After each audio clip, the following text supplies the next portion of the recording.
Good evening, my fellow parishioners. This is Craig Jacobek. We have Father Carlson here with us. A few months ago, we did a financial update and a broader update on our campus expansion plans. And this is kind of going to be an update, to the broader parish, our finances, so how we closed 2023 and 2024 fiscal year.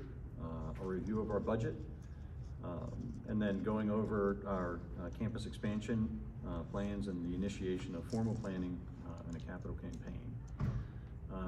But before we begin with that, we'd like to welcome our new pastor, Father Carlson, to our community, and we look forward to his leadership and working with him on the financials, stewardship of the parish, as well as our campus expansion. So with that, I'll turn it over to Father Carlson, who will do an introduction.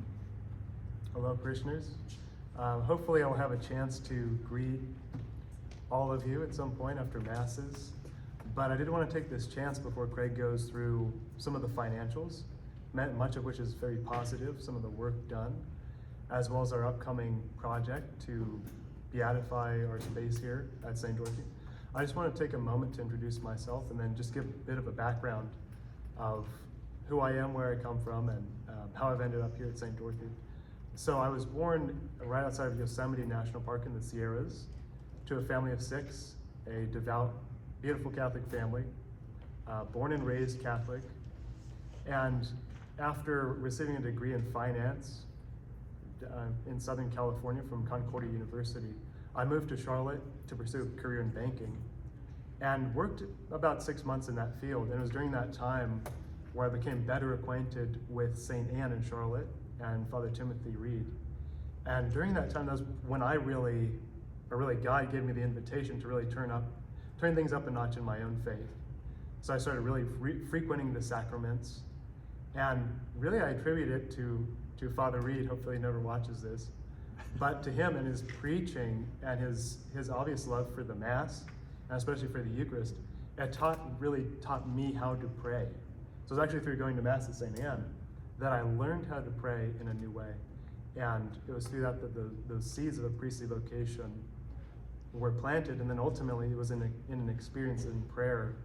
I was just sitting in St. Anne praying a bit, and I believe I heard God's voice calling me to pursue that vocation of priesthood. Went to the Pontifical College Josephinum for 2 years to study philosophy, and then 4 years at the North American College to do 3 years of theology and 1 year of canon law.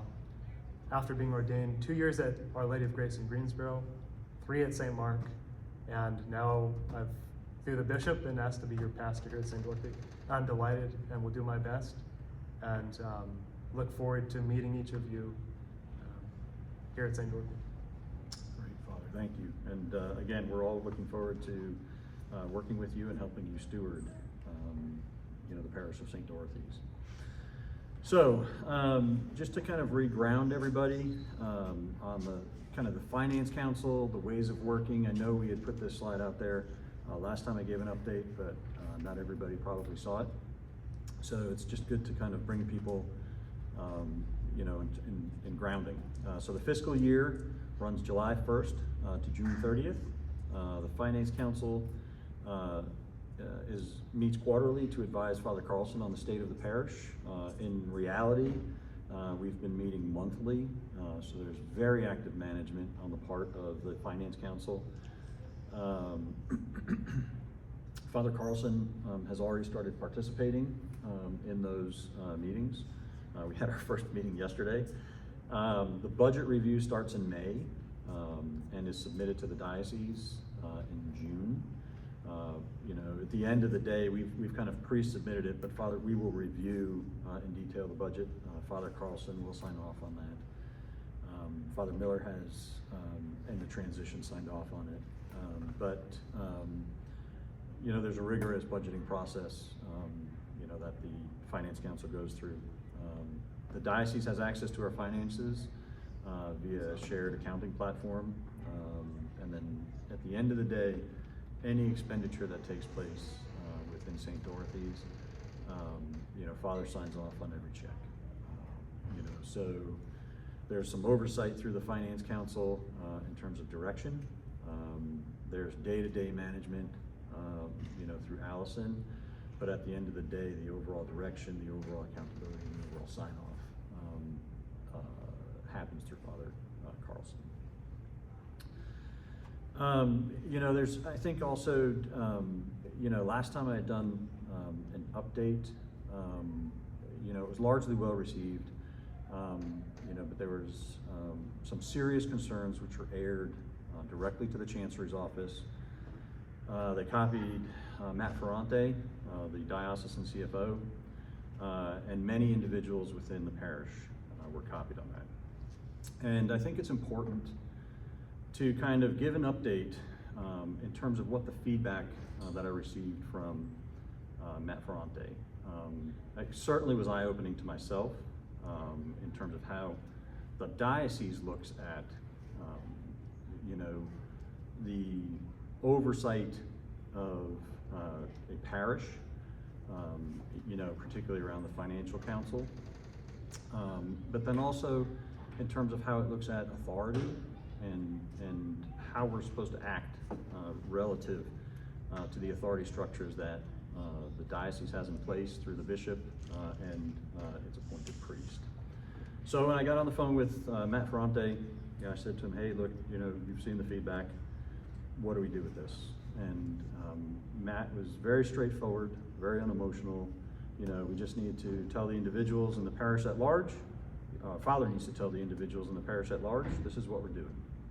And it was a very black and white matter for him, because at the end of the day, the buck stops at Father, and he has the ultimate say on what's done, how it's done, when it's done. Father can appoint teams he feels are beneficial to help him govern the parish and its overall activities. But at the end of the day, Father is under no obligation to abide by any team's recommendation that he puts in place. Even if the team is completely unanimous in its recommendation. And I think, for myself, that was very eye-opening because to a large degree, we all live in a secular world where, a very democratic process takes precedent, where it's varying ideas, and if there's enough of support around those ideas, that's ultimately what's considered most important and what's done.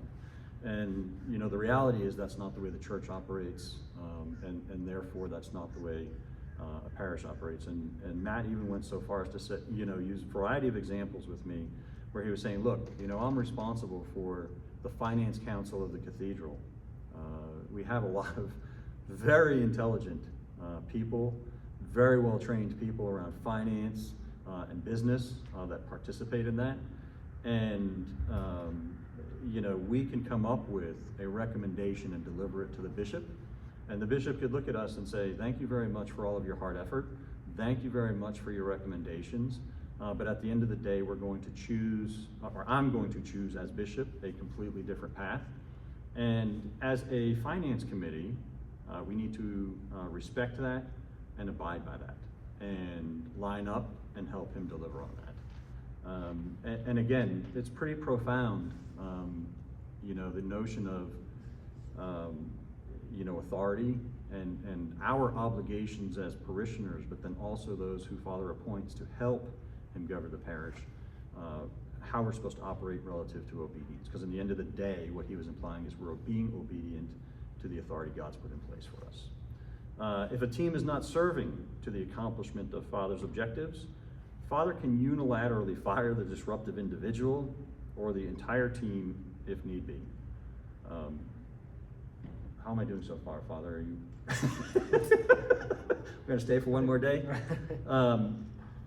But seriously, the reality is we serve at Father's pleasure, and if we are not helping him execute on the leadership that he sees fit, which is tied to the overall care of souls for the parish and his ultimate stewarding of the financial needs of the broader parish. You know, he could dismiss any individual or any team.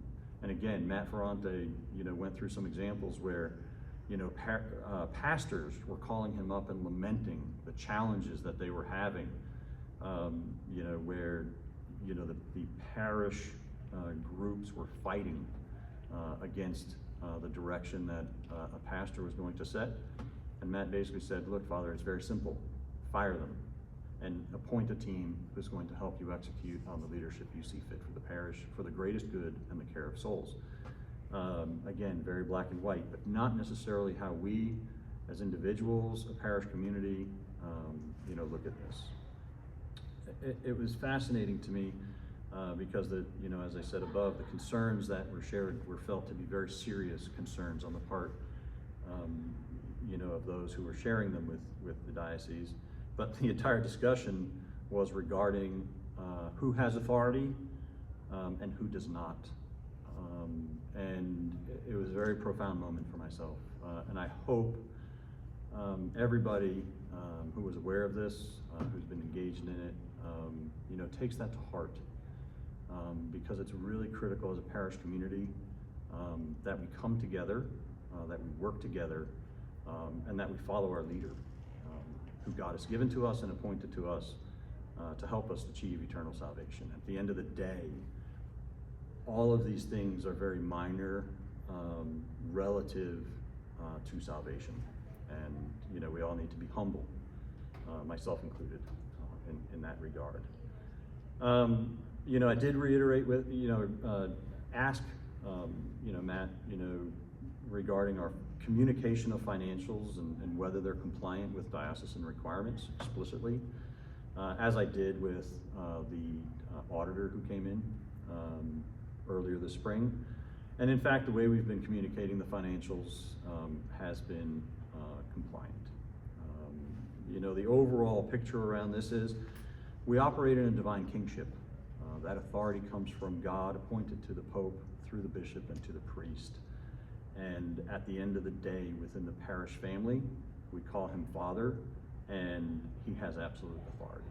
And we just need to respect and be humble before that. It's not that a father doesn't take counsel. It's just at the end of the day, he has the ultimate accountability and therefore the authority to make decisions, whether we agree with them or not.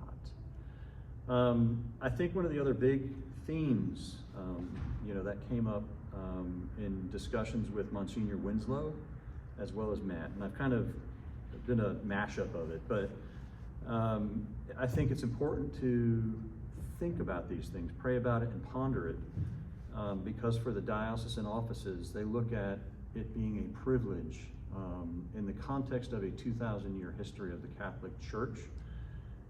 We're given but a moment in time, and that moment in time where we have influence over that church, we are in fact building upon all the efforts of all those who have come before us. We have our opportunity and chance to influence that, and we in fact are paving the way for all those who come after us. And you know, Monsignor Winslow in particular was, you know, we need to respect the promptings of the Holy Spirit given to the priest, you know, in terms of activities that are seen as the best for the parish. And when we were going through our meetings, you know, his closing comment was, you know, we need to respect that and those promptings, particularly around the campus expansion, and therefore he is going to agree to move forward with this whole plan. And I just think that's very profound, that we are being called upon as a St. Dorothy's community at this moment in time, right now, to help in a literal sense build the Church of God and build upon all the efforts of those who have come before us and pave the way for those who come after us. And it's really a beautiful thing, and I hope everybody looks at the context of that, you know, in terms of what we do and how we move forward, and really puts all this stuff behind us. We look forward, and we look forward under the leadership of Father Carlson. which I know is going to be fantastic based on my experiences with him so far. Okay, so high-level finances for the close of our fiscal year 2023-2024. We had a budget of $594,000. We had total operating revenue of $610,000, so we exceeded our budget by about 3%. That's fantastic. If you guys think back to 2.5, 3 months ago, when I had presented this information, we were trailing behind our budget desperately. We did not have enough of funds coming in. We basically put a request out there for people to increase their contributions and revisit how they looked at contributing to the church. And I can't say thank you enough on behalf of the Finance Committee and the parish at large. You guys have stepped up and done a great job, and we've closed that gap. Our expenses were around $559,000. We actually had a negative variance to budget, which is a good thing, of 6%.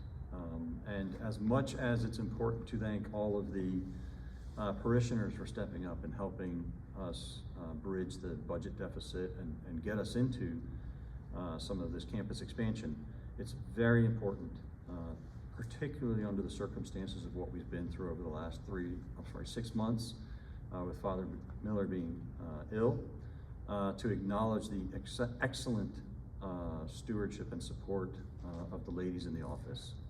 We couldn't have done it without the support of Allison, Jocelyn, and Diane. They really stepped up, kept the lights on, and in the absence of day-to-day managerial support through Father, took ownership and helped keep everything that needs to keep going in our parish community going. And I hope, as much as we thank everybody who's helped out, you know, the priests and the deacons, I hope everybody takes a moment to thank all the ladies in the office, because it's duly deserved. I think also, when you look at the operating cash, so the positive variance of $51,000, you know, our current cash position at the close of the fiscal year was around $67,000. We had $53,000 in the savings account, and $120,000 in total cash. Most of this $51,000 is going to be consumed and allocated for the kickoff of project advocate support and architectural services as we enter into the capital campaign. We also had about $23,000 of restricted donations received. We expended about $16,000, so we had a net of $7,000. But again, you could see that we always have financial coverage for restricted donations. So high level, awesome job everybody. Thank you to everybody who helped contribute, and thank you again to all the ladies in the office for stepping up and keeping things going. On a detailed level, I'm not going to dwell too much on the close of the past year. You could see the variances, you know, between budget, you know, between all the different ministries. So ministry and liturgy, religious formation, charity and outreach, school subsidy, facilities expense, diocesan assessments, and general administrative expense. You know, it's again net dollars in versus dollars out. You know, we came out about $51,000 ahead, and what that really means is, you know, again, the office staff did an awesome job controlling expenses. It's been a very difficult year. We've had a lot of work done on it, but current expenses are equal to revenue with no significant increase in cash position at the close of the year, net of the expansion.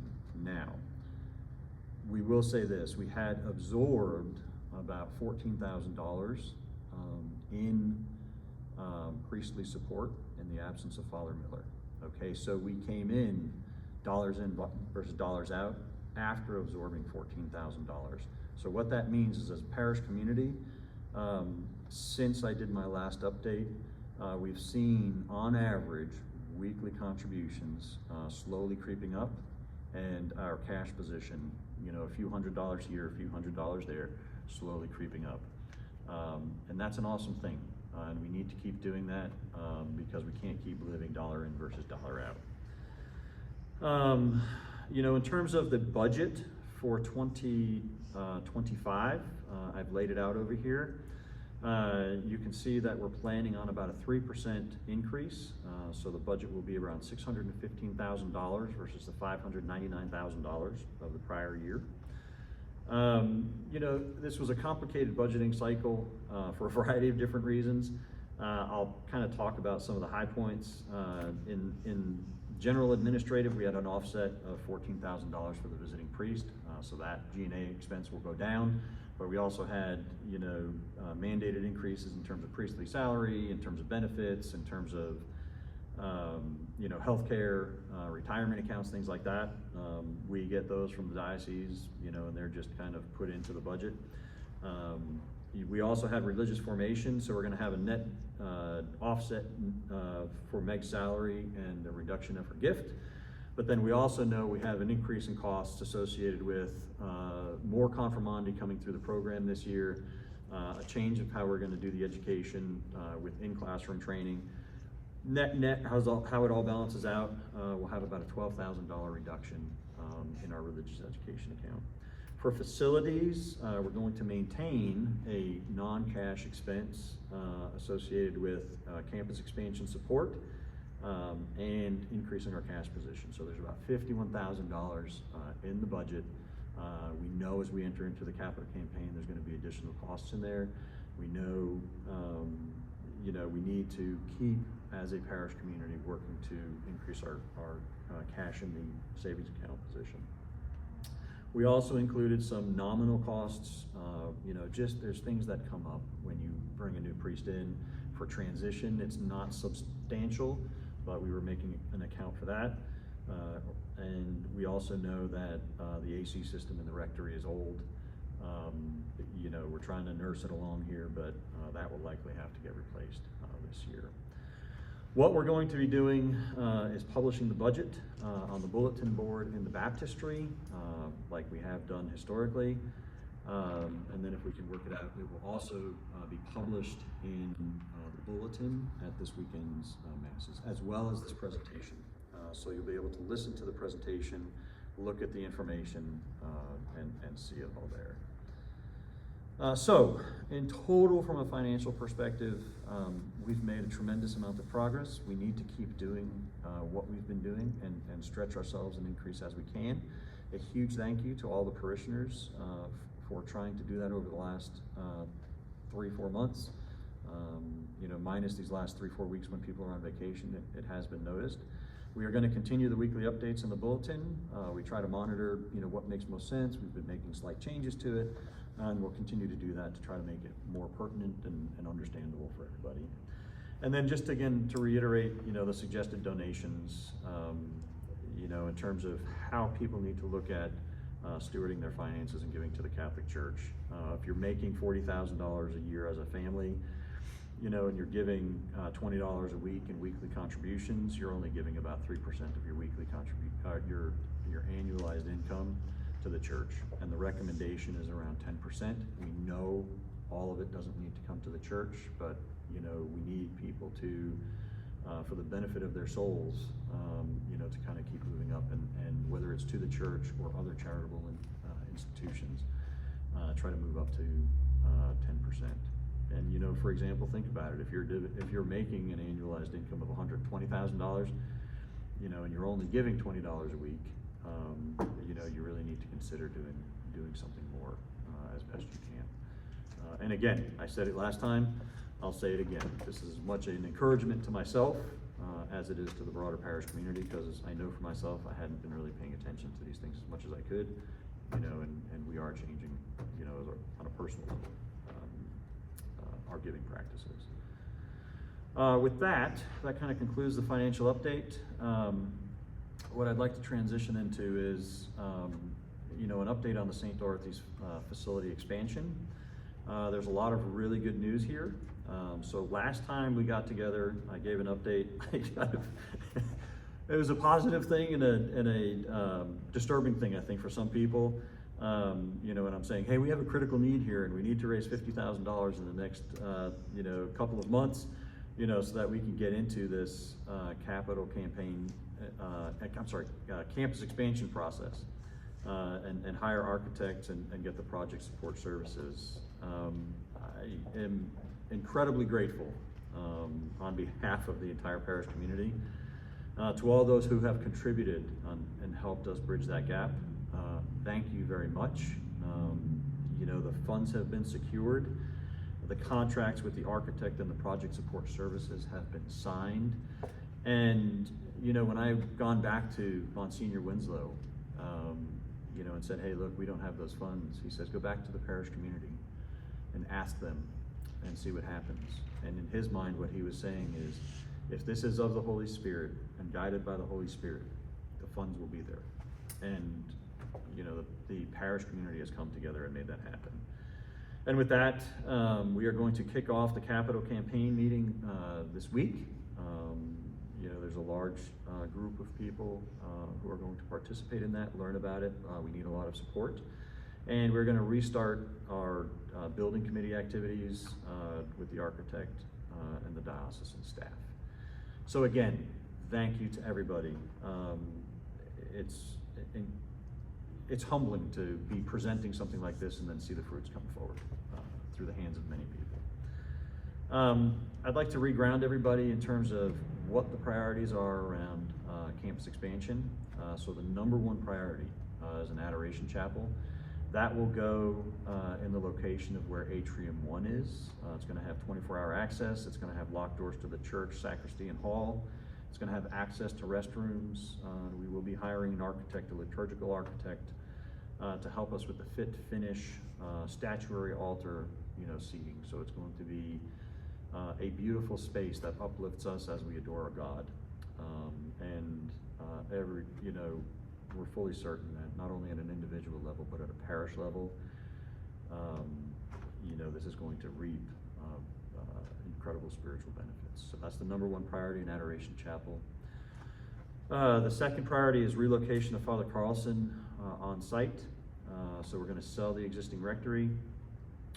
We will upfit the existing office building, the log cabin on site, to become the new rectory. So Father will be moving onto campus in time. That will happen after we complete some of the tasks around the campus expansion. We're not going to be doing a double move where, you know, we're moving Father onto campus, selling the existing rectory, and then putting office staff into a temporary situation, or Father into a temporary situation. The third part of the campus expansion is building new office space. We're going to have a greeting area, 3 to 4 offices, ample space for storage of parish records, a small break area, a conference room so that we can have formal meetings where appropriate, soundproof walls and ceilings, you know, so that there can be discreet meetings on confidential matters and counseling. You know, bathroom access, and we're going to be building this with, you know, future expansion in mind. And then we're also going to be trying to put in 1 or 2 additional classrooms to help with some of our capacity issues, help with, you know, where we can potentially move Atrium 1, Atrium 2. So the target is around 1,500 to 2,000 square feet. The fourth priority is upgraded bathrooms. As everybody knows, as the parish community has grown, you know, we often have long lines going in and out of the bathrooms. We also have competition before Mass is starting, where people from the sacristy are jockeying in and out of the lines. You know, we're going to upgrade those. We're going to get better handicap access. You know, and again, a lot of these things are building the infrastructure, you know, to help support the parish and build to the future. And then number 5, as a priority, is upgraded entry. We'd like to do an upgraded entry as we walk into the church area so that it's more Catholic, church-like in appearance. And then we'd also like to do it in such a way that when we do outdoor masses, it's large enough to facilitate a larger altar space, and then it has the lights and the speakers to make it easier for parishioners to hear as we're sitting out in the parking lot. So dual purpose entryway. So those are the 5 main priorities. You know, I think it's important for everybody to step back as we think about this campus expansion. Yes, it's exciting. Yes, it's good. Yes, this helps build the St. Dorothy community, but change management is always hard. You know, it takes a lot of work. You know, it needs a community to come together, you know, and all pull in the same direction, you know, and put our differences beside. Father has set this as a direction, and it's for us to step up and follow. And, you know, the reality is, even though we can all aspirationally agree to that, everybody accepts this differently. You know, some accept it quickly, you know, others are more skeptical, and that's okay. You just need to pray and open your heart and ask for, you know, the graces to get on board. It can be messy. Expect it. It's going to happen, particularly when there are tight timelines. I know these meetings this week came together very quickly because the diocese is you know, encouraging us, because the timelines are very tight to get this done, to act quickly. And that will be true, you know, because we have to get a lot of the capital campaign stuff done by the end of the year. Some people expect things to be 100% laid out, done, you know, perfectly planned, you know, before you begin. The reality is these things take a team of people. They develop in time and evolve over time. You know, the reality is information becomes available over time. So just be patient. You know, it's just part of the process. And sometimes, you know, we're going to choose a direction and we're going to realize, well, that didn't work. We need to change direction, and that's okay. You know, it's like riding a roller coaster, and it really is true. There are ups and downs in the process, and be okay, you know, with experiencing those emotions. But always stay focused on the ultimate goal, which is the good of St. Dorothy's, and building, you know, upon those of the people who have come prior to us, and the future for those who come after us. And above all, please pray.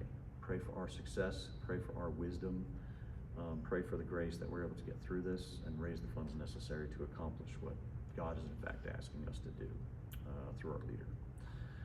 Timeline, the campus expansion, you know, this is an approximate timeline. I'm just trying to give people a directional sense of how this is all going to play out. This is going to get fleshed out, you know, over the coming weeks, months, but directionally, July 2024, we're going to restart the architectural planning. We're going to kick off a capital campaign planning and organization meeting. We have a lot of support through the diocese. This capital campaign meeting is going to be facilitated by Jim Kelly. He's got a huge amount of experience in how to execute on capital campaigns. You know, and we'll be facilitating a meeting to just help people understand how this works, so that people can know if they can help participate, and we are going to need a lot of support. August through September of 2024, we're going to finalize schematic plans, so those are the actual architectural drawings, and then we're going to develop a capital campaign toolkit, collateral, information that is going to be available to the parishioners at large. Not everybody who participates in the capital campaign process is going to have to participate in the weekly, you know, capital campaign planning meetings. That's a lot of the, you know, the toolkit and collateral and communication, you know, component for those who are just going to be helping out with soliciting pledges. You know, there are some training sessions, and then it's much more discreet in terms of a 3 to 4 week period, you know, where we're actively soliciting pledges. So October through November, there are 2 phases of pledge solicitation. There's the first phase, which is what they call the advanced capital campaign. And then there's the official general capital campaign, which is the second phase. Those happen in sequence to each other. They don't happen in parallel to each other. So the advanced campaign happens first, followed by the general campaign. The entire capital campaign process needs to be completed. You know, the capital campaign solicitation period needs to be completed by December 31st of 2024. We're not able to expand that beyond that because the diocesan capital campaign around the cathedral begins in 2025.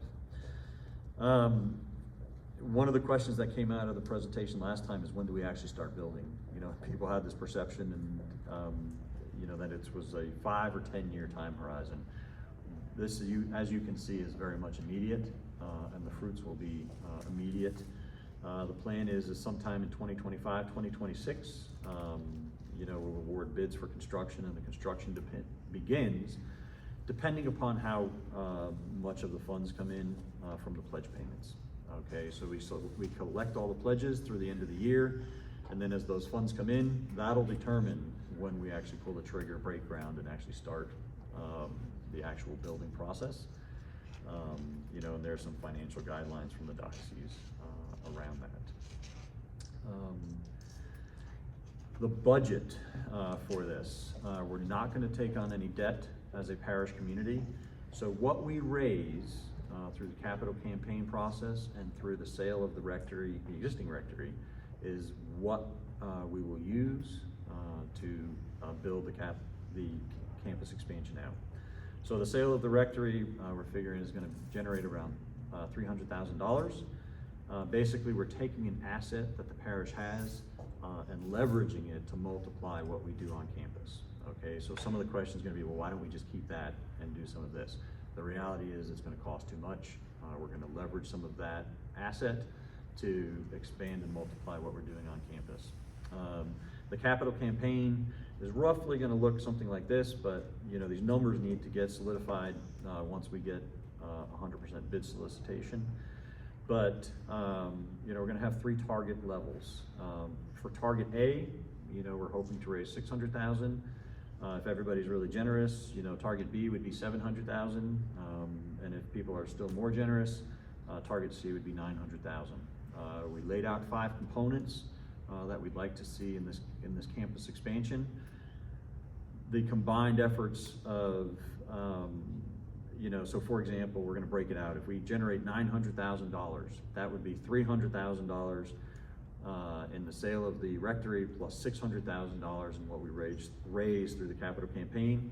You know, we can build 3 of the components of the plan. You know, the Adoration Chapel, moving farther on campus, and building out, you know, the office space, as an example. If we're able to raise $1 million, so $300,000 plus $700,000 in pledges through the capital campaign, you know, we can build out 4 of the components. So you take the first 3 that I talked about, and then you add bathrooms into that as an example. And then for $1.2 million, you know, you take $300,000 from the sale of the rectory, you know, plus $900,000 that we generated in pledges, and we can build out all 5 components, right? We've gone a long way to increasing the infrastructure, you know, for the parish community. But that's the way, you know, this is roughly going to lay out, just to give people a kind of a conceptual flavor. The numbers need to get dialed in exactly, and that will be communicated formally in time. But this is the way we're going to be looking at, you know, the overall budget and the overall capital campaign. As you can imagine, for a, you know, a project of this size and scale, you need a significant amount of organizational support.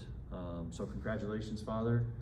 On day 2, you're already the project owner for the campus expansion. Congratulations. Well done. You've been hard at work, obviously. I've been trying. No, but seriously, so there's been a lot of discussions in advance of this, and Father fully is on board with this campus expansion. There was a very good transition between Father Miller and Father Carlson around this, and myself behind the scenes, and also the diocesan support staff. You know, so as Father Carlson is transitioning in, he is fully on board, and he is fully committed to delivering upon this for the good of St. Dorothy's and the parish community at large. I'm going to act as a project lead, you know, regarding this, so my role is going to be to coordinate all of the components of this, to work with Father Carlson and the diocesan support staff to make sure we execute on it. That does not mean I do everything on this. It's going to take a lot of support and effort on the part of a lot of people. I've been actively engaged, you know, with the building committee for the design and bidding, but we have some awesome support from Joe Hartman, who's a general contractor with Leo Builders. He's built out projects like this before. And Alberto Torres, who works for ADW Architects. you know, who has all the insights, you know, from a planning, and, you know, perspective. There's been a robust dialogue. It's been fantastic, you know, working with them. The capital campaign, you could see a bunch of boxes underneath that. This is the piece that we're reviewing this week with Jim Kelly. Georgina Calavoda has graciously accepted the position of lead for the capital campaign.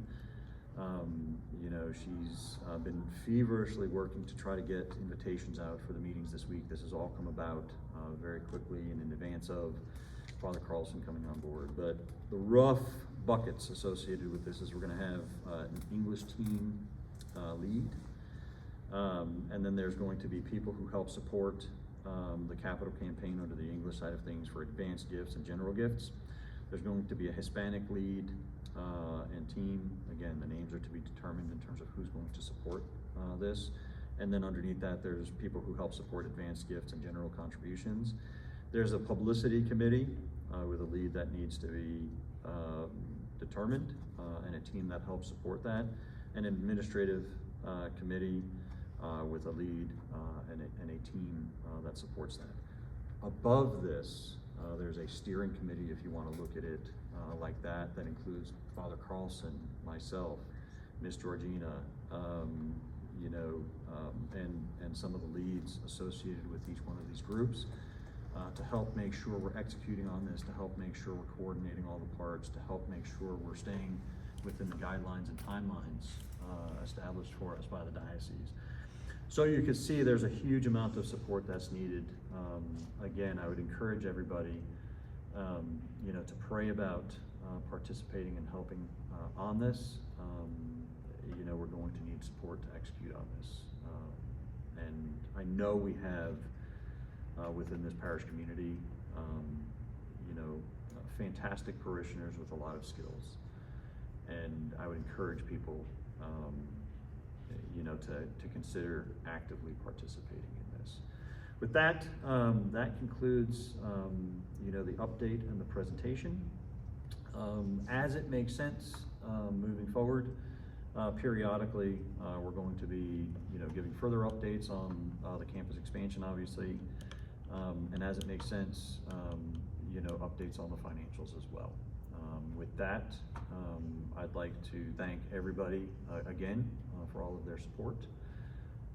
Thank Father Carlson for his already manifest stewardship, and with that, we'll close this. Thank you.